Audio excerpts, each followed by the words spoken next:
Hello, everyone, and welcome to the Happiness Journey with Dr. Dan podcast, where every journey is worth living. My name is Dr. Dan, and I'm your host for today's episode. I'm a bilingual neurolinguistic programming and cognitive behavior psychotherapist specializing in anger management issues, both court-appointed and private, marriage and relationship coaching, dissociative disorders, narcissistic personality disorders, depression, anxiety, dream analysis, and also provide life, business, and retirement coaching support. I provide individual one-on-one sessions in both French or English, and also do group settings. If you need any assistance, reach out to DMV therapy and coaching services at 301-325-1550, and our website can be found at lifecoachddanamzallag.com.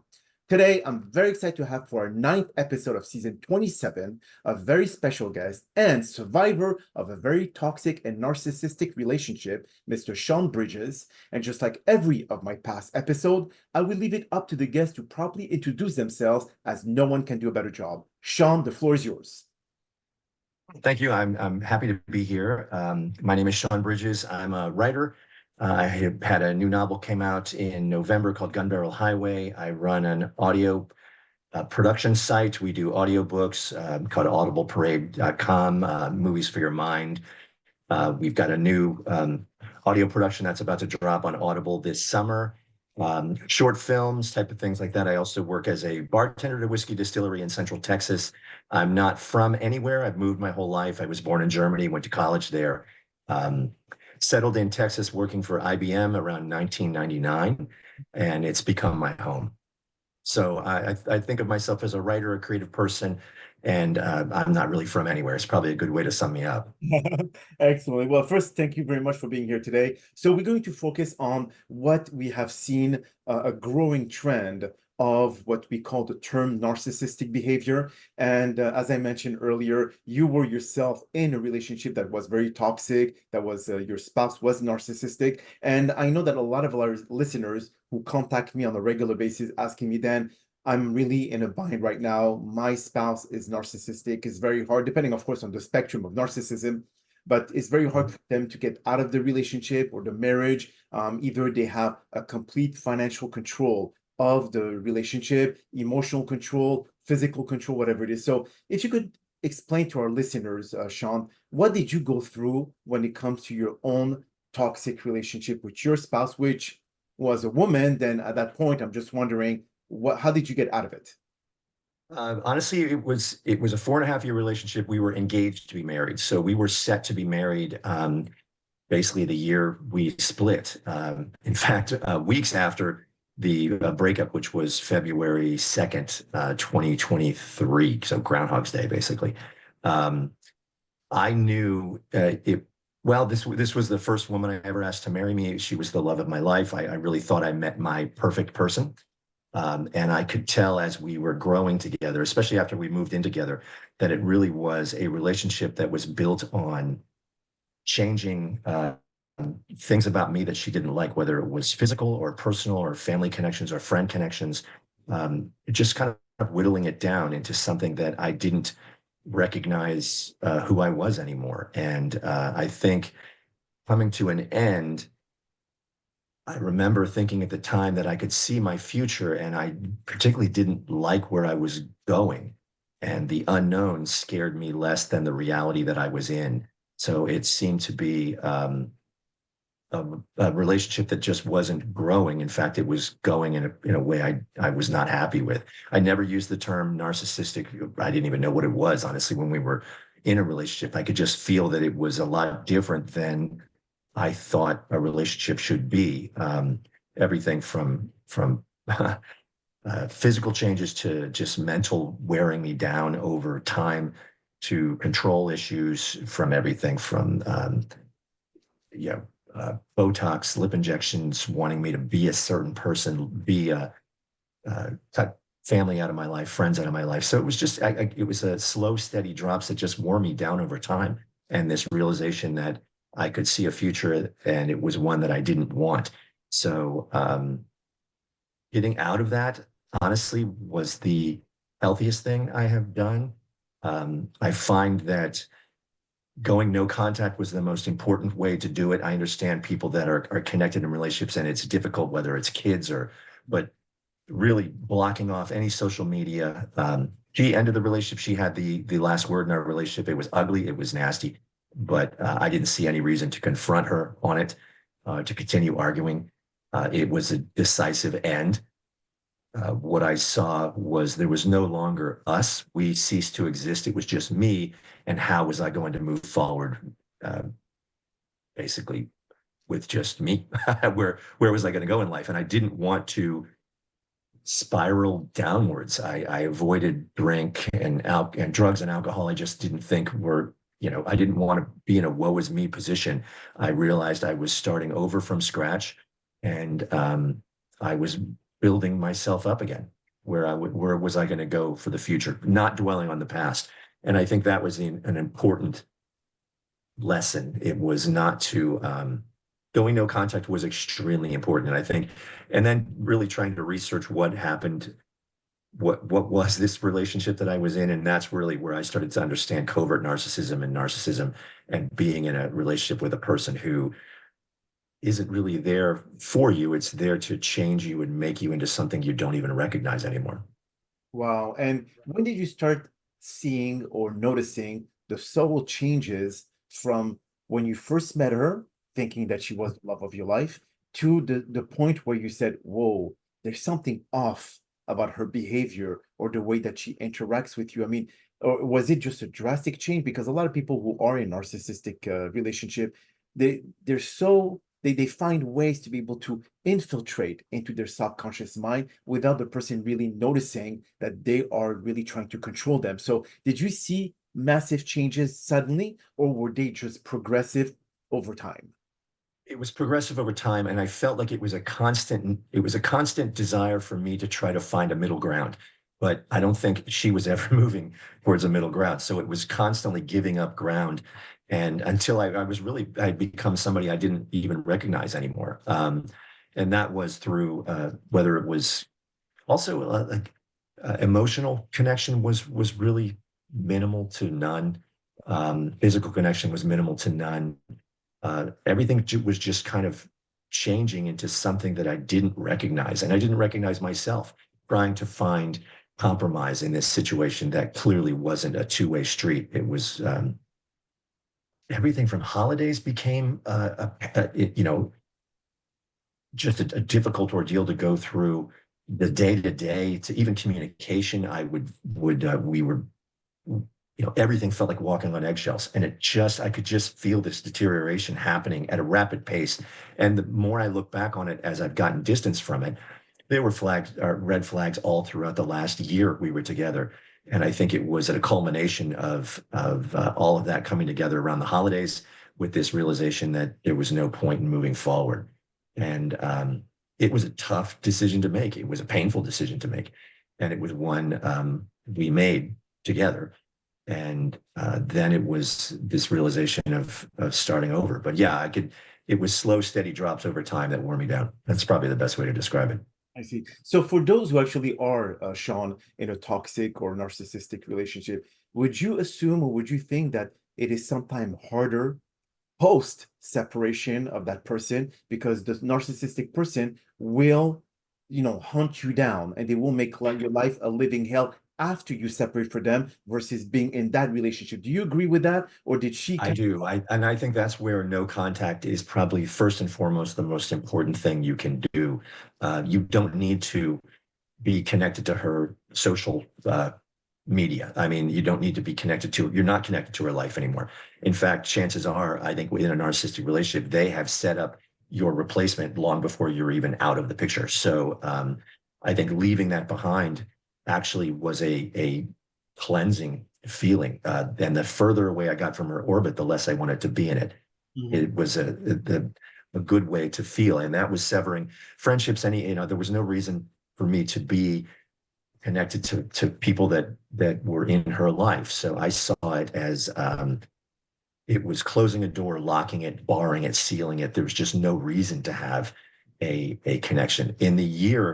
It's been a year and 3 months since that breakup occurred. We've only spoken once, and that was in regards to a water bill that all of a sudden I got in the mail that was in my name. It was an insane amount, like $10,000 a month Oh my for a God. water bill. I still don't know how you do that, but I realized it was something I had to reach out to her and communicate because it was in my name and my address. And it was like, I remember thinking how to deal with that. And I just dealt with it clinically. It was like talking to a person with, I mean, we did communicate, but it was had the depth of talking to a phone operator. There was really nothing there anymore. And there was no reason to engage in anger or frustration. I think it was just getting to a point where I didn't want to have any connection with her. I don't really care how she's doing or what she's doing or who she's doing. I have no interest in it. And it's not part of my life anymore. So it was that realization that there was no us anymore. It was just me. And how was I going to move forward? And I think that is difficult. It's hard, Yes. but it's necessary. Now, the only way you get clarity from it and distance from it is to let it go and to not have it around you or in your mind. That's why I think the no contact term really is eliminating everything. And it's just the best and most effective way, I think, to move forward from a narcissistic situation. But okay, so that's on from your side, but did she try to be able to kind of find ways to get you to draw you back into the vortex of her misery? Or did you, by you not having no contact, she didn't have any interest? Because you said earlier that she, by the time that you leave the house, she already replaced you emotionally, mentally, physically, and all that. So she replaced with someone else. So do you think that she didn't have any intention to be able to find a way to draw you back to her misery? No, I think there was well, I mean, I thought we were going to have a friendship connection at the end, but I realized then it turned ugly. And I think honestly, the person I saw at the end was really who she was, and that was something that was shocking. How she ended it was childish and ugly, frankly. And I just didn't see that coming. And so that was the realization that I necessarily needed to go no contact. It was really after things went bad south that I just realized, oh, the best way forward is to not allow her any access to what I'm doing. So it was really blocking everything from phone numbers to email addresses to social media accounts. And that made it, then she wasn't there. She wasn't a hovering presence anymore. And I actually liked that, severing that from my day to day, realizing that she was out there and by kind of closing off any doors and windows for her to kind of get in made life easier. Oh, I would So agree. yeah, that was an unexpected thing. And then again, this wasn't anything where at the end I knew, oh, I'm getting out of a relationship with a narcissist. This was something I learned getting distance and months later realizing, oh, geez, that was the kind of relationship I was in. So yeah, these were all surprises to me at the way it ended. And I didn't see it coming, but that was the only way to move forward, I think. Let me ask you, Sean, and then this is something that a lot of people are also thinking about what's going on in the present as being mindful about how to deal with a toxic relationship or the narcissistic spouse.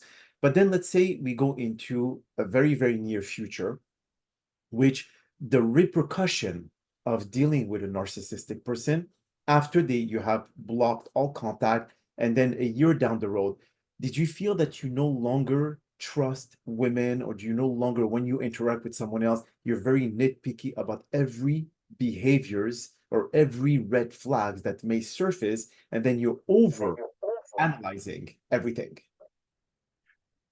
Maybe, but I honestly never gave myself the ability. I still haven't wanted to go into another relationship. In fact, I looked at it as a way to reconnect with myself and re-find myself, and that's what I realized was how much I had lost of myself, just rediscovering me again. And I love that. And that's still an ongoing journey, but I didn't want to do it with anyone else. And I didn't feel the need to fill that void with another person. I think when you're healing, you're bleeding, and there's no reason to bleed on someone else who had nothing to do with anything in your past. So I've had no interest in dating, reconnecting. My life is too busy as it is. And I just haven't, like, dating sites or any of those things. I just left all that alone. I felt the need to focus on myself, then worry about connecting with another partner. That's been the last thing on my mind, actually. Um, I'm I read some internet homily thing that stuck with me.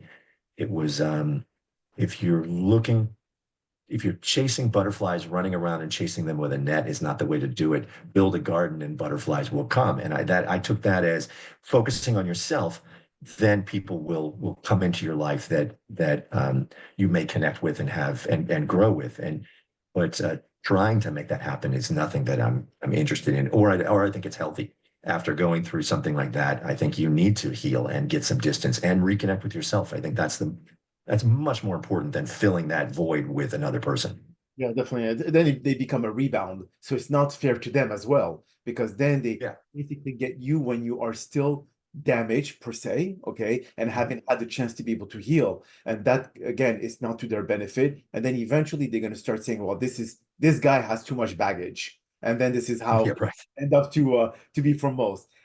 So when it comes to the relationship overall with a narcissistic person, what kind of advice would you let our listeners, Sean, about what major signs should they really pay attention that is conducive to narcissistic behaviors?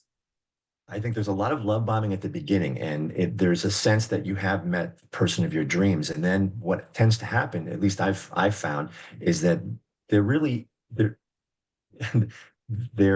doing that, I think, for a way to connect with you, but they're not really interested in you.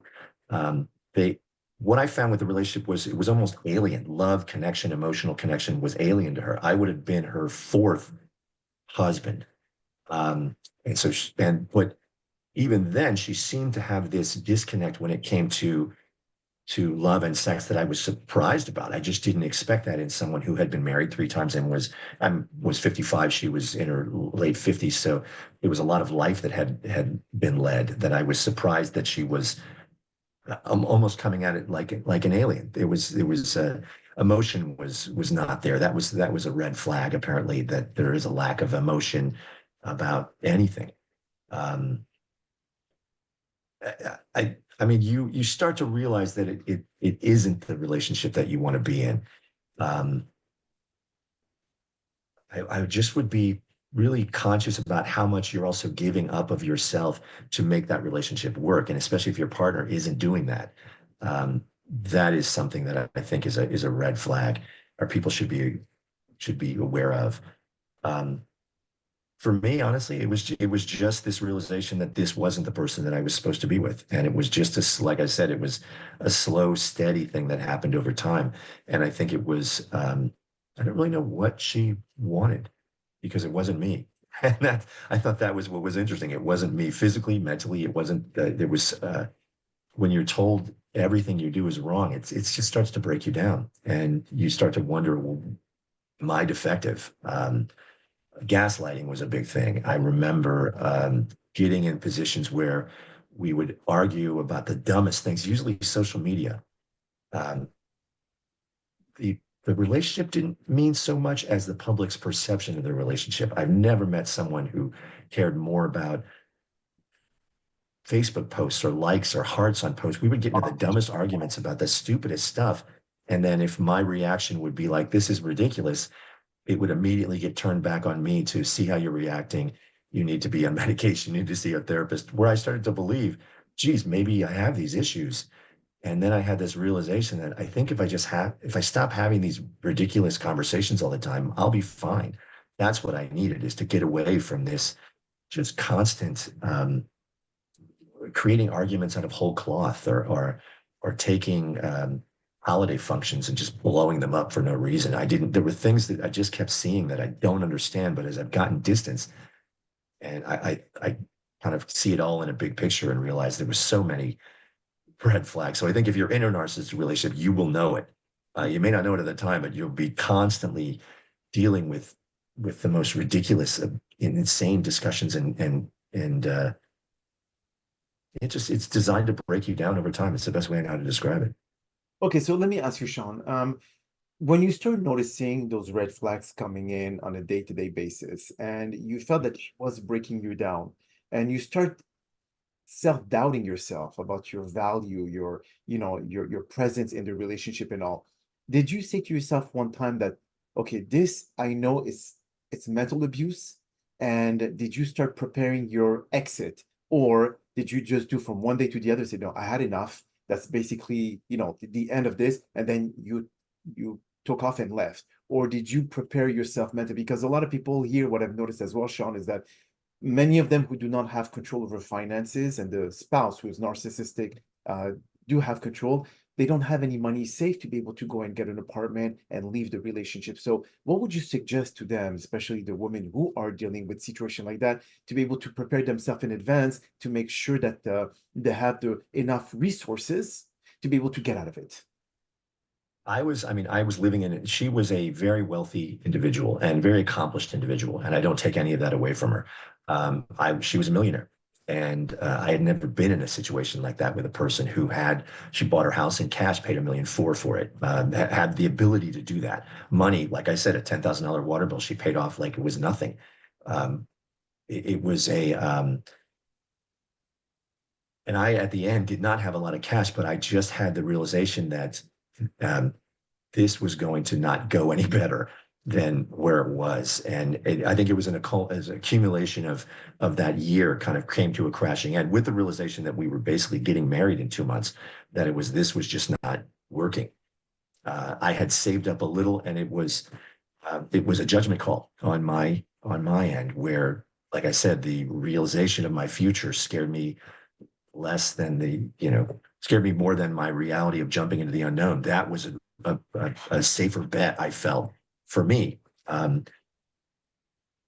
think it's value in the person. You realize, well, I could have just shut up and dealt with it and lived in that environment. I could have done everything she wanted. I could have gotten the medical changes that she wanted. I could have cut out friends, family, and cut out everything, and just been this shell of a person she wanted me to be, uh, and probably lived in a mansion. I wouldn't call it happily ever after, but I could have done that. I just decided not to. Um, and that's where it becomes an individual choice. Do you have a breaking point, or are you willing to just kind of give up everything to keep it as comfortable or quiet as you can? And by that time, it was just we clearly didn't even want to be with each other. So when the breakup happened, it took about a month, 6 weeks to kind of, was the month of January. We ended it right at the end of the year, in that pocket between December, Christmas, and New Year's. That was when we both said we were done. I moved out the last week of January, and then things got insanely ugly the beginning of February. So, but there was a process of moving that was there were things I remember her telling me to my face, "I can't wait for you to get the fuck out of my house." And I was just like, things that were just wearing you down. But I realized I had to go through this because I didn't want to have a connection with her post breakup. And there were things I left there that I realize now are gone for good, but it's just stuff. It was easy to pack. It was easy to kind of sever. It was necessary. It wasn't easy, but I was glad I did it without just leaving a bunch of things that are leaving ways of connecting to her. I think having that, letting the few pieces of furniture that I lost just go in the ether was fine. It's just stuff at the end of the day. Um, I wanted my sanity back, and it was worth it just to have my freedom again. Yes, definitely. Look, Sean, the thing is that for a lot of people that I've helped through in my practice and all, they all have the same common denominator when it comes to narcissism. And it depends, of course, if it's covered, vulnerable, malignant narcissism, and all that. They all have different spectrum. But when it comes to gaining courage, especially if the relationship rendered kids, now that makes it even 10 times more complicated because you're somehow attached to that narcissistic person until that kid is 18 years old. So And I've heard that, and I was glad I didn't. But I still think, even in that case, you minimize the connection as best you possibly can. If kids are involved, I think then it becomes almost maybe a third party going through a therapist, just not allowing that narcissistic person to still have control. And I think what the narcissistic person really wants to do is have tendrils or ways to connect with you that will remain forever. In my case, I was really able to sever all of them and move on and feel better as life goes on. The one thing I can say about this last year is it has been the best year I've had in forever, because I think I don't look back on it at all and think I made the wrong choice. at No. all. Everything has told me the further I get that every choice I made was the correct one. Uh, Absolutely. and, and not going back and not, you know, I honestly think if we even started talking, we would probably argue again in five minutes. And I don't see the point in any of that. I agree. So I get nothing out of it other than I can see a clear beginning, a middle, and an end in that relationship. And that's kind of how I see it now. But yeah, I do feel for people who have kids or jobs or a home that they're really tethered to that person. In my case, I was able, I had friends that said I should have married her and then took half her stuff. And I thought, I don't want anything that's hers. I'm not, that wasn't what I wanted. I just wanted out. I wanted my freedom. And it was worth it to gamble on myself to get it. Mhm, absolutely. Now, when it comes, look, so you said earlier that you thought in the beginning that she was the love of your life and she was the right person, your soulmate, yada yada yada. Yeah. So, what was the thin line between love and indifference, which is now you're indifferent to that person? Um, what part of her in the beginning, where you thought she was the love of your life, that she exude for you to be able to say, oh my God, I need to marry her, or she's the one that I always wanted, versus the moment now where you say, oh my God, thank God I'm like 100 miles away from her. I think you probably that she seemed to like everything that I liked and connected everything. There was this kind of, and that's the love bombing phase where they really connect to you on every level. But it was so surface and superficial. There were things that had happened in my life that I was so excited about that meant nothing to her. And I just I don't remember the exact time. I mean, I remember that year there was so many things that had happened in that year. There was usually around holidays. Valentine's was a horrible situation that probably should have ended it, but it didn't. Um, Thanksgiving was a big explosion, but it should have ended it, but it didn't. But birthdays, Halloween, anything that revolved around a Super Bowl party became this insane thing that should have ended it, but didn't. And I think it was just me thinking, you know, part of me when I split up, I did take it personal. Like, man, why can't I get this right? Why did I was taking it like it was my fault. And the reality was I think we just were not meant for each other. So it was both of our faults.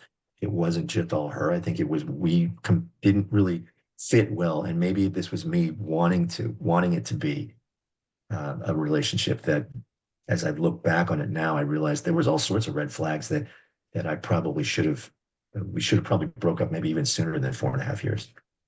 Wow, it's 4.5, yes. But at the same time, it's kind of like because you were not married, so it made it much simpler. But do you think that if you would have got married to her, do you think that the process would have been way more, I would say, hellish? Yes. In fact, like I remember wanting a dog. I was big with border collies, and my border collie clan had all passed away. I had three of them, and they have about a 16-year lifespan. And it was one of the hardest things I had gone through. And I really wanted that. I love that connection with that breed, that animal, and I wanted another one. And she said no. And I remember thinking, okay, um, at the time, it was one of those things that just I didn't like the fact that basically we travel too much and we can't we she already had two dogs that we were taking care of, and they were these little small dogs that she had that were almost like it wasn't the same. And I was fine with, okay, well, I'll move on. I'm glad we didn't have a dog because it would have been a nightmare separating with that animal. And honestly, the relationship we were in, it would have been a nightmare to have a dog. The dog would have been crazy with all the environment that we were in at the time. I was glad that we didn't. So yeah, it's just it's Challenge, yeah, definitely. yeah, it was challenging, and I don't look back on it and think, yeah, I'm grateful that we didn't we were almost going to build a house. God, that would have been a nightmare. Like there were things that we didn't do that, as I look back on it, I'm just glad it made the connection easier to sever. Okay, before we conclude the podcast, can you just give a couple of advice to all the listeners out there all over the world, and just to give them something inspiring that they can hold on to see light at the end of the tunnel? Refinding myself after the relationship has been one of the best things ever. The simple things in life means so much to me now. There was music I couldn't listen to because it wasn't our music. So I just the things that you would find try to find a middle ground to, not having to do that, not having that angst and that eggshells feeling in your life is so invigorating. Finding myself again, whether it's through a new job, new place, new life, has just been the best thing ever. So I think realizing that life is long, especially if you make the wrong choices, is kind of a good mindset. And getting out of that situation was the best thing ever. And the more distance I get from it, the better I feel. And it's a consistent reminder that, yes, that was the right choice to make. And so I don't regret it. Will I have a connection with her in the future? Probably not. I don't see one. Let's keep it. There's no reason to have one, and that's okay.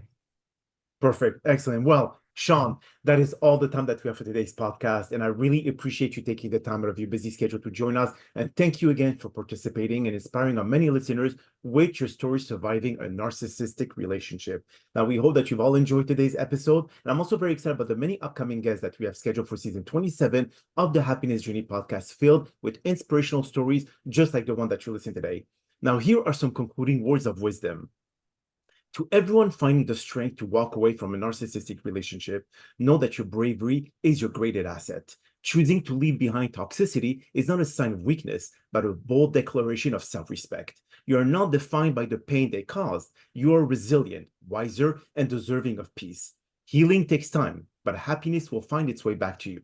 Every step you take is a progress towards freedom and self-awareness. You have every right to start fresh, to laugh, and to thrive. Surround yourself with genuine love, not control. Now, the best part of your story is still unfolding.